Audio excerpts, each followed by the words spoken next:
I want to ask you a question. Do you think that being educated and being a lifelong learner are the same thing? Because for a long time, I would have said yes. But today, I'm not so sure. Because I've met people with multiple degrees who had stopped learning years ago. And I've met people with very little formal education who are some of the most curious people that I've ever known. And that forced me to rethink what education actually is. Growing up, I think I believed education was something that you completed. You finished high school, maybe college, maybe graduate school. Then you were educated, almost like receiving a certificate that said, congratulations, you now know enough. But life has a funny way of exposing that illusion.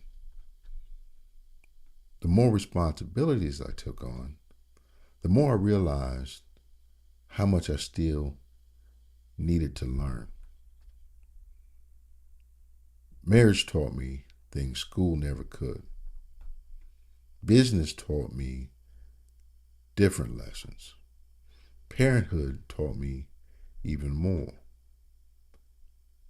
Building companies, writing books, creating documentaries. Every season of life kept introducing subjects no classroom had prepared me for. And that's when I realized education isn't an event, it's a lifestyle. One thing I've noticed is that people often confuse access to information with education. Think about it.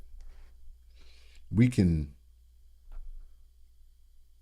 watch lectures from the best universities in the world. We can download thousands of books. We can listen to experts while driving to work. We have access to more knowledge than any generation before us. So why doesn't it feel like we're becoming proportionately wiser? It's because access isn't transformation. Learning doesn't happen because information exists. Learning happens because we're willing to wrestle with it. Looking back, I think curiosity has probably been more valuable to me than intelligence, because curiosity keeps asking, it keeps reading, it keeps exploring, it keeps challenging assumptions. The curious person never really graduates.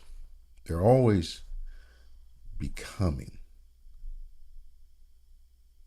That's become one of my favorite ideas. Not that I have arrived, but that I'm still becoming. One habit I've developed is reading outside my comfort zone. If all I read are books that agree with me, I'm probably not learning very much. So I'll intentionally pick up books written by people that I disagree with. Not because I expect them to change my mind, but because I expect them to sharpen my thinking. Sometimes they expose weaknesses in my reasoning. Sometimes they strengthen my conviction. Either way, I grow.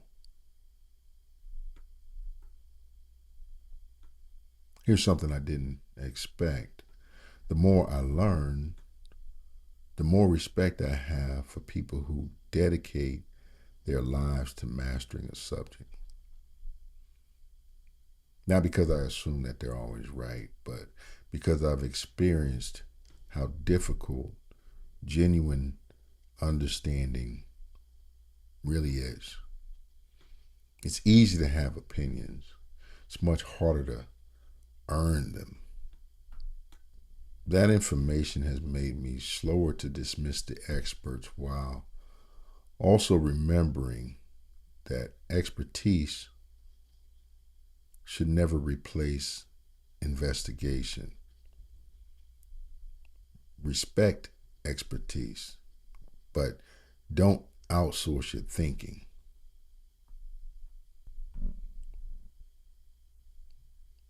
When I started Black Logic Media, I wasn't trying to create another channel full of facts. There are already plenty of those out there. What interested me was helping people develop a way of thinking that they could apply anywhere. They could apply it to history, politics, relationships, business, their faith, leadership. Because if you know how to think, you can continue learning long after the classroom is gone. To me, that's real education.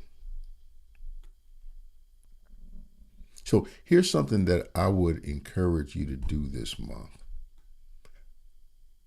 Learn something that has absolutely nothing to do with your career. Read about astronomy or architecture or ancient history or music theory or economics. Stretch your mind in a direction that it doesn't normally go in. Not because you need the information, but because curiosity itself is worth developing. I don't ever want to reach a place where I think that I've learned enough. I hope I'm still reading, still asking questions, still changing my mind, still discovering new ideas when I'm 80 years old. Because I don't think the goal is to become educated. I think the goal is to remain teachable. Those are two very different things. So, thanks for spending some time with me. I will see you on the next conversation.